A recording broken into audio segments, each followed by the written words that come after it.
He wiped down Dalton's arms and called out for a pair of Kleins. I was thinking in my mind, why would he want pliers? I then realized Crick was going to pull out the large splinters, many of which were over an inch long.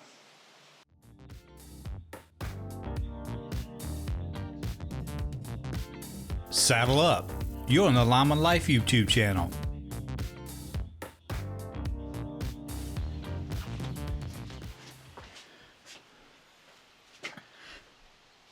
Good evening, Brother Lineman. I want to share my journey of starting out as an apprentice lineman. This is the story of my first week going to lineman school.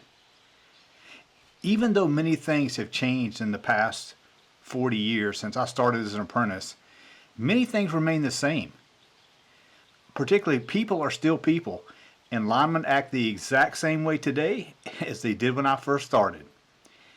I guarantee your experience will be just like mine. This is not a story about learning how to build power lines, transformer banks, or stringing conductor, but it's a story about the crazy types of people that you're going to meet on your journey to becoming a journeyman lineman. This is one of the greatest things about being a lineman, working together with crazy people. I went to work at my utility, South Carolina Electric and Gas, back in 1979. My job title was utility man. Basically, a utility man was the lowest position at the base yard. My duties included ground man for the serviceman, sweeping the warehouse, stocking materials, helping the meter readers when they were behind, and generally anything else that no one wanted to do. The most rewarding part of the job for me was going out with the serviceman and helping him run services. The serviceman I worked with was a man named Bo Gray. He was an old timer who had just worked at that base yard since like the early 60s. And just like his name mirrors, his hair was gray. And he was somewhat of a celebrity in the town around where that base yard was. And the reason for this was because he was usually the first one to respond to trouble calls. So everyone seemed to know him. He once showed me a phone book where under the SCE&G listing was his home phone number. If people's lights went out, they pulled out their phone book and called Bo Gray directly, and he would come out and fix the problem. They sure don't do that anymore. I used to love to drive Bo around in the bucket truck.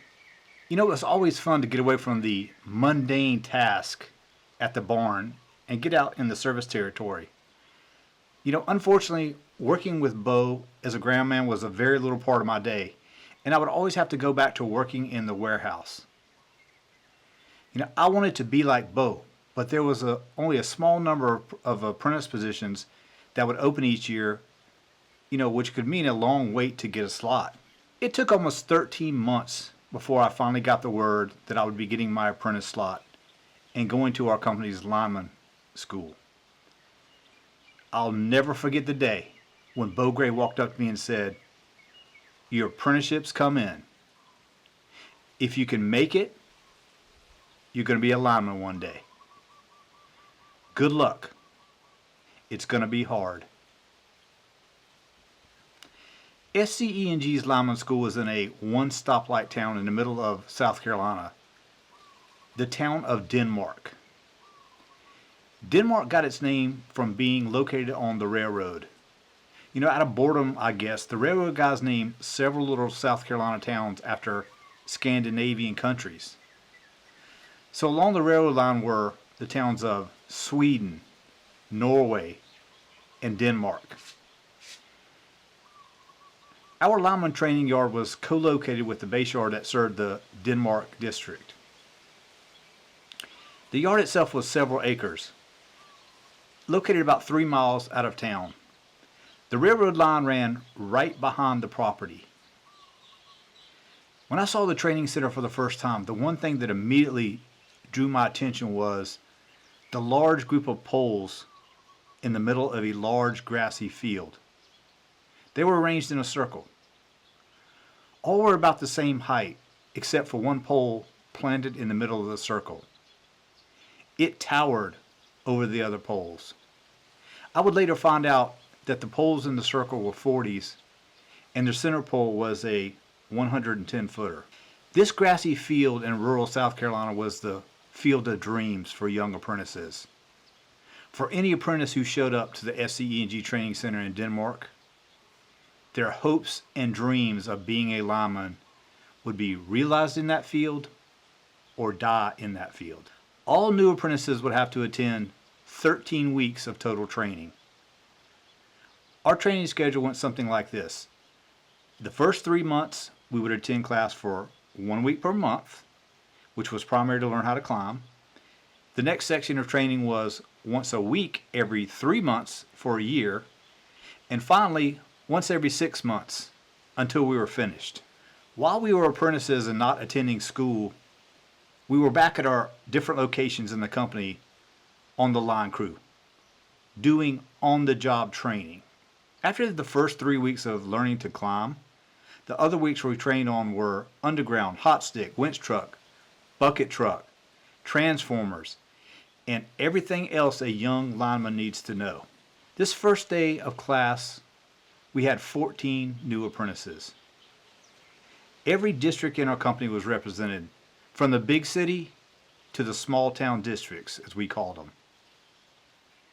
As with any group of guys that meet for the first time, everyone was introducing themselves and sizing up the competition. As we walked into the classroom in the Denmark office that Monday, I don't think we realized that some of the friendships we formed that week would continue well into the future. We went around the room and introduced ourselves. There was Craps, the former USC baseball player, big and brash. There was Clark, who looked more like an engineer than an apprentice lineman. Flynn, the muscular former South Carolina highway patrolman. Flynn could spin tales about his time as a highway patrolman that could keep you entertained for hours. There was Dalton, tall and lanky, the self-elected class clown, a former quartermaster in the Navy, a wheeler dealer always cracking jokes and never slowing down in his running commentary on anything and everything. Mock, the reluctant and scary climber who had a knack for cooking. Wells from Columbia, nicknamed Super Lineman, because of all the countless tools he carried on his climbing belt. A group of contrasting strangers brought together to form class number 48 of the SC&G Lineman School. Our main instructor's name was Crick Bridges. He was an old crusty veteran of many years of line work. Crick talked with a slow drawl and had a way of controlling unruly apprentices without having to yell or get angry. He knew line work inside and out, and usually never had to resort to looking at notes or reading out of some manual. Crick had given more to SC&G than most. His son was killed as an apprentice when his crew was pulling in a distribution line under a 115 kV transmission line. On a hot day, the 115 sagged down and contacted the distribution under construction. You know, I never heard Crick mention the incident, but everyone in the class was aware of what happened, and we were all very supportive. Crick loved people. He loved to talk. Before Crick came in the morning, the class would plot to see who could get Crick off the subject and talk about something else besides line work. Hunting, fishing, camping, vacations, they were all topics that Crick could talk about for hours. If we did get him off the subject, when Crick would leave at the end of the day, we would high-five each other. We all loved Crick and respected him for paying his dues. Day one was set aside for getting tools issued and beginning to learn how to climb. If you ask a lineman, one of their greatest days in their lives is when they finally get their first set of hooks and a belt. The first day of lineman school in Denmark, we were issued all of our tools. This was back in the days of free climbing, There were no buck squeezes or any other device to prevent you from falling if you cut out. We only had a single pole strap, a safety we called it. And you know, placing a safety around the pole and climbing was considered only for old men, and no up-and-coming lineman would ever consider hitching up a pole with a safety around it. If you had to do that, you probably didn't belong in this trade. Denmark had a fully stocked tool room of belts, hooks, pliers, hammers, and every other hand tool a lineman could want. Crick carefully measured everyone for what size body belt we would need. We wrote down the number he told us on the list of tools we needed to get from the store's clerk. We got in line. One by one, we walked up to the tool room window and handed the tool room attendant our list. Then we patiently waited in line for our tools. The store's clerk pulled everything from the shelves, checked off each item, and placed them in a canvas lineman bag. He threw the bag up on the small shelf of the half door to the tool room, and as you grabbed your bag to walk away, he yelled, "Next!" We all sat on the cool concrete floor of the warehouse. You know, I'll never forget the alluring smell of the fresh leather from the body belts and climber pads as we assembled our set of climbing equipment. Every now and then laughter would ring out as someone in the room assembled their hooks with the pads facing the wrong way or on the wrong side. The ribbing was heavy, as the person who messed up was ridiculed by all in front of the group. You know, I remember the pride I felt when I first lifted that newly assembled belt and buckled the large buckle. I had the lineman's office strapped around my waist, hand tools in their holsters like a gunfighter ready for a showdown. The loud, alluring snap as the safety was secured in the D-ring. Strapping on those steel climbers, securing the straps, ready to feel the power of the razor-sharp gaffs hit a pole. We all strutted out to the pole yard to begin climbing. Butterflies danced in our stomachs. Did we have what it takes to climb a pole? Things were still hot that day as the long, steamy South Carolina summer was still holding on. We all fanned out and claimed one of the 40-foot poles in the circle of poles in the training area. Every pole was already well used by other lineman classes that had come before us. Hundreds of tiny creosote daggers surrounded every pole, facing up at 45 degrees, created every time a gaff went in and out of the pole. Daggers that would inflict punishment and pain on any apprentice who had the misfortune of cutting out and trying to grab the pole on the way down. Crick came around and drew a chalk circle on each pole about 2 feet off the ground. Our first climbing instructions were to take our gaffs on our climbers and practice hitting inside the circle. After about 15 minutes of gaffing the circles, we soon became bored. Many guys wanted to attempt to climb to the top of the 40 that first day. Crick would not allow it. "Guys, we're going to start slow. Maybe by Friday you can climb to the top if you feel ready." So that first day, we settled into safetying off a couple of feet off the ground and practicing rotating. Day one ended, and we headed off to the hotel. Denmark did not have a hotel for us to stay in, so we were put up in the Thunderbird Motor Lodge in Orangeburg, South Carolina, which was about 20 miles away from Denmark. The Thunderbird Motor Lodge could be described as dated, and probably was at its heyday somewhere in the early 60s. Back then, South Carolina 301, where the Thunderbird Motor Lodge was located, was the main highway from up north to Florida. When Interstate 95 was completed in the 60s, hotels like the Thunderbird Motor Lodge were no longer left with any kind of business and deteriorated into cheap, seedy hotels. A monument to days gone by. The guys had no problem with it, as the hotel basically served as only as a spot to sleep. We had company meal tickets at the Western Sizzlin', a popular steakhouse in Orangeburg. These meal tickets allowed us to charge meals to the company. We were eating high on the hog, as they say in the South.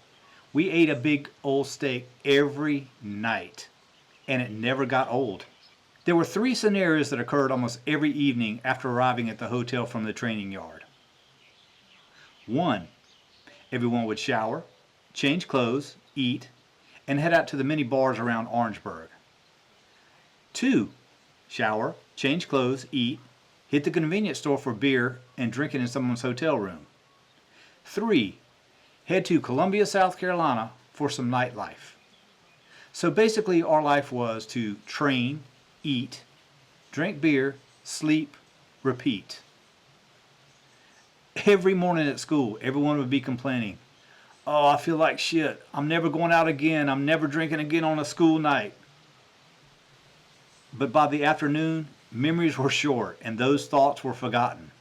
By 1 o'clock, the talk was, where are we going to drink tonight? Nothing like living the dream of being a lineman. You know, I mentioned going to Columbia. A couple of guys lived in Columbia. It was only about 35 miles from Denmark. They did not stay in Orangeburg, but made the trip down to school in Denmark on a daily basis. Craps was one of those guys making the trip. Every day, Craps would invite a few guys up to Columbia for some nightlife. You know, since Columbia, South Carolina was a big city, the nightlife was much better for a group of early 20-somethings. After the party in Columbia, everyone would stay at Craps' house. We would have to get up extra early to drive down to Denmark to be on class on time the next morning. Now, our instructor, Crick, had a problem with being late to class. In his opening speech that week, he had warned us, if you are late to class, I'm going to call back and talk to your general foreman. None of us wanted to deal with our general foremans back at home, particularly the general foreman in Charleston, whose nickname was the Rattler. One morning at the beginning of class, there were several people missing. Craps, Flynn, and Dalton were nowhere to be found. Now, the others in the class knew those guys had gone out to Columbia to Craps' house the previous day. We also knew they were in big trouble. After about an hour of class, Craps, Dalton, and Flynn showed up. When they walked through the door, we were totally shocked to see they were all covered in grease, all over their pants, their shirts, and even their faces. Dalton was the spokesman for the group, and he began to try to razzle and dazzle Crick with his talents as a bullshitter. "Sorry, Crick, my Volkswagen broke down on the way to work today. We were stuck on the side of the road for about an hour." You know, it was a performance deserving of an Academy Award. I too was feeling a little sorry for them until I started looking at their faces with the grease. It was just a little too staged. Perfect lines of grease marks resembling, the black grease like football players sometimes wear under their eyes for night games. Crick seemed to accept the excuse, and we continued with class. At the first break, when Crick walked out, everyone busted out laughing. Nobody left in that room believed the story of that car breaking down. And Dalton confirmed the car never broke down. They had hatched out the plan to keep out of trouble because they were late. They stopped and got some grease from under the hood to smear on their clothes and their faces. The second day, the typical lineman drill of passing the basketball around was introduced into the mix. With this, we climbed about head high, practiced rotating and passing the basketball. By this time, a few people started to develop some issues. This was back before Maxi-Pads, which are large cushioned climbing pads. We only had the old school leather pads. For a new climber, the leather climbing pads would move around and begin to chafe the upper calf area. If your legs were not used to the climbing, it could turn into a debilitating and painful issue. I'm not sure who the first person I saw using old newspapers to place between the pad and their leg to relieve the pain and the chafing and pain, but it turned out to be a great solution. One guy had picked up the daily paper that morning, and we split it between several of us. After lunch, as we were putting back on our climbing gear, I saw something out of the corner of my eye. I saw Dalton with what looked like Kotex Maxi-Pads. "Dalton, what in the hell are you doing with those?" I asked. "Oh, these work better than old newspapers, and they can be peeled and stuck to your pants legs before strapping on your hooks," he replied. A crowd gathered around. We all laughed until we cried. Dalton was humiliated for the next several hours. "Dalton, are you serious? What a wimp. Does your wife know you stole her Maxi-Pads?" Those were just a couple of comments from the peanut gallery. The second day ended, and when we got back to the hotel room, we continued with one of our daily scenarios. Flynn called out, "Beer run." We piled into 2 cars and headed out to the grocery store for our beer run. Then came a moment that would solidify our unity as brothers for a lifetime. As I was in line, I looked over, and to my surprise, almost every other guy in the checkout line had beer, and you guessed it, a box of Maxi-Pads in their hands. I can only imagine what the store clerk thought when 10 rough-looking apprentices walked in and every one of them bought Bud Light and Kotex Maxi-Pads. It was a day to remember. And yes, if you're wondering, I bought some Maxi-Pads for myself. Day 3 came, and everyone was ready with their Maxi-Pads in place. We were building more confidence, and Crick allowed everyone to go up about 10 feet and pass the ball and get used to the height. Every day a train would pass by the yard, and we'd all wave at the engineer, and he would give us a blast back on his horn to return the greeting. We started taking more chances with our climbing, rotating faster, no hands on the safety as we rotated, sticking one foot through the other leg, which allowed you to turn away from the pole almost 90 degrees. We could sense it. We felt we were becoming master climbers. We were hot and dripping in sweat, but no one complained. This was the life. Another successful day, heading to the hotel room and hitting the bar to cap off the night. Day 4 Thursday came. Most guys could free climb up to about 20 feet and safety off. We practiced it over and over again. Climb up 20 feet, safety off, rotate around the pole, take your safety off, and step down to the ground. Then it happened. To my right, I heard the words, "Oh shit." When I glanced over, I saw Dalton slide down his pole about 10 feet. He had a bear hug on that pole until his feet hit the ground. Crick called out, "Whoa, Dalton." Dalton winced in pain. I could see his arms were bloody.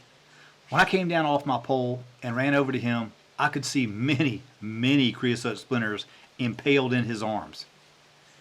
We walked Dalton back into the warehouse and set him down. Crick brought out a first aid kit. He wiped down Dalton's arms and called out for a pair of Kleins. I was thinking in my mind, why would he want pliers? I then realized Crick was going to pull out the large splinters, many of which were over an inch long. Dalton grimaced as Crick jerked out about 10 large splinters out of his arms. After removing the large splinters, Dalton had what looked like 20 to 30 smaller splinters that were completely under the skin. Crick then called out for the tincture of methylate out of the first aid kit. The rest of us cringed because we knew this was not going to be pretty. Crick stained Dalton's arms red with the antiseptic, but Dalton barely said a word. I don't know how, because I knew that methylate on an open wound, it burns like hell. But to Dalton's credit, after this incident, he was willing to head back out to the pole yard. As a side note, 2 years later while we were at school, Dalton was still pulling out festered creosote splinters. After witnessing the Dalton incident, everyone was a little less cocky and a little more deliberate in climbing those poles. No one wanted to suffer the fate of Dalton. We also all realized that you could get hurt in this job. Day 4 ended. Bud Light time. Tomorrow was the test. Who would climb to the top of their 40? Friday morning came, and after a little written test on some of the things we had been learning in the classroom, we headed out to the pole yard for our last day of our first week.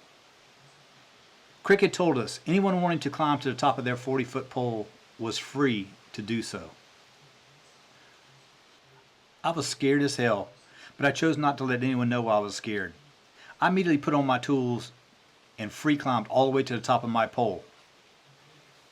When I reached the top, I breathed a sigh of relief as I was still thinking about what had happened to Dalton the day before. I was also thinking that if I cut out on the top of a 40-foot pole, I could really get hurt. More than just a couple of splinters. It only took a few minutes until everyone was safetied off at the top of their poles. Only one person couldn't get up there. Mock. He was frozen in position about 10 feet off the ground. Crick yelled out, "Hey Mock, get on that pole." Mock was completely silent and he didn't answer back. He was just sitting there, frozen, holding on to his safety and not saying a word. Crick threw on his tools and climbed up to Mock and began talking him down. After several minutes, Mock was back on the dirt. After a few minutes on the ground, Mock regained his confidence and he made it to the top of the pole. The rest of us carefully threw the basketball around for about 30 minutes before coming down. We gathered in a circle around Crick.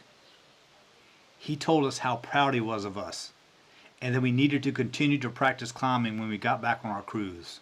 He also told us that he was going to let us off early to give us time to drive home. We all poked our chests out and began to pack up our gear. There were handshakes and man hugs before we walked out to the parking lot to make our way home. 14 strangers had walked through the door of the Denmark Training Center on Monday, and 14 lifelong friends had walked out of the door on Friday. Life was good. This was only the beginning of our journey. Many challenges lay ahead. Yes, we had conquered the 40-foot pole. But in the middle of those 40-foot poles sat the 110-foot pole. Every time you walked by it, it whispered your name and asked, "Do you have the balls to climb me?" That question would be answered in the weeks to come. 39 years have passed since that week, yet time stands still. It only seems like it was yesterday. Every now and then, Crick used to call me to meet up. He retired and used to bring his camper down to Edisto Beach State Park, a state park in my service area. We would sit down and relive the glory days. I'm not sure if Crick is even alive today, as I have lost contact with him since I'm out in Hawaii now. On occasion when I see the other guys, we are instant friends, as if no time has passed between our last meeting. Most of us had long careers at SCE&G. Some still work there. Sadly, some are no longer on this earth. All 14 made it to Lineman, which is very unusual as most classes had a 40% dropout rate. I look back on my life and I realize that week was one of the most important weeks in my life. One of those weeks where you are transformed from a boy to a man. Some things in life are luck. It was my luck to be placed with an amazing group of friends that shared that magical week in the fall of 1981. My story is the story of all linemen. The experience of coming together as a group is no different today as it was back then. A lineman is a lineman. Same personalities, different time. Appreciate you guys listening. Check out my buddy Lineman Attitudes store. He's a lineman out of Texas. Sent me some stickers and some hats and some cool stuff. So check out his store. The link's in the description. Appreciate you guys listening. Remember, keep safe. You are your brother's keeper. Until next time, aloha.